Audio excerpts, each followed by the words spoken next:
कर्म तो अपने आप ही में पुण्य है, पवित्र है और समाज के लिए कल्याणकारी भी है। कर्म तो स्वयं ही अपना फल भी है पार्थ, परंतु यदि तुम समाज कल्याण के कार्य में स्वयं अपना हित मिला लोगे तो तुम्हारा वो कर्म अशुद्ध और अशुभ हो जाएगा। इसलिए हे पार्थ, निष्काम कर्म के मार्ग पर चलो, क्योंकि कर्म फल तो तुम्हारे वश में है ही नहीं। इसलिए केवल कर्म करो और कर्म फल की इच्छा न करो। कर्मण्येवाधिकारस्ते मा फलेषु कदाचन मा कर्म फल हेतुर्भूः मा ते संगोस्त्वा कर्मणि। कर्म तो अपने आप ही में पुण्य है, पवित्र है और समाज के लिए कल्याणकारी भी है।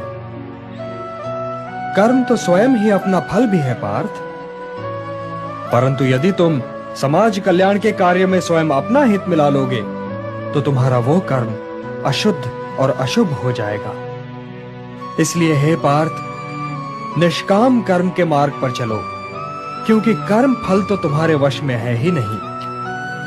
इसलिए केवल कर्म करो और कर्म फल की इच्छा न करो। कर्मण्येवाधिकारस्ते मा फलेषु कदाचन मा कर्म फल हेतुर्भूः मा ते संगोस्त्वा कर्मणि।